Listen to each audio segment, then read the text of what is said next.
Dear viewers, আসসালামু আলাইকুম। স্বর্ণা মৎস্য নার্সারি থেকে আবারও আপনাদের সামনে নিয়ে হাজির হলাম অরিজিনাল দেশি মাগুর মাছের পোনা নিয়ে।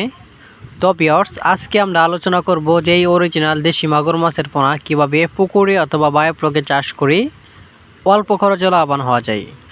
তো ভিউয়ার্স, আপনারা আমার ভিডিওটি কেটে কেটে না দেখে সম্পূর্ণ ভিডিওটি দেখুন, আর ভিডিওটি দেখার পরে অবশ্যই আপনারা জানতে পারবেন যে কীভাবে অরিজিনাল দেশি মাগুর মাছের পোনা পুকুরে অথবা বায়োফ্লকে চাষ করতে হয়। তো ভিউয়ার্স, আপনারা এখন যে মাছগুলো দেখতে পাচ্ছেন এটার সাইজ হলো 2 থেকে 3 ইঞ্চি সাইজ অরিজিনাল দেশি মাগুর মাছের পোনা। তো ভিউয়ার্স, দেখেন আমি হাতে নিয়ে দেখাচ্ছি কত সুন্দর এক সাইজের অরিজিনাল দেশি মাগুর মাছের পোনা। তো ভিউয়ার্স, এই মাছগুলো আমরা সারা বাংলাদেশে হোম ডেলিভারির মাধ্যমে সেল দিয়ে থাকি।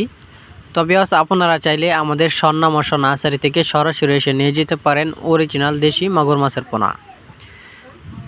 এই মাছগুলো অনেকেই পুকুরে কালচার করে অল্প খরচে লাভবান হয়েছে। তো ভিউয়ার্স, আপনিও চাইলে এই মাছগুলো পুকুরে কালচার করে অল্প খরচে লাভবান হতে পারেন। এই মাছগুলো পুকুরে দ্রুত বড় হয় এবং কি অন্যান্য মাছের থেকে এই মাছের চাহিদা অনেকটাই আগিয়ে রয়েছে। এই মাছগুলো দেখতেও যেমন খুব সুন্দর এবং কি খেতেও খুব সুস্বাদু। তো ভিউয়ার্স, আপনাদের যদি আমার এই ভিডিওটি ভালো লাগে তাহলে দেরি না করে এখনই আমাদের স্ক্রিনে দেওয়া নাম্বারে যোগাযোগ করে নিয়ে যেতে পারেন অরিজিনাল দেশি মাগুর মাছের পোনা। এছাড়াও আমাদের কাছে আরও উন্নত মানের ভালো কোয়ালিটির মাছের পোনা সংগ্রহ করতে পারেন। তো ভিউয়ার্স, নতুন বছরে নতুন নতুন মাছের ভিডিও পেতে আমাদের চ্যানেলটি লাইক, কমেন্ট, সাবস্ক্রাইব করে রাখুন।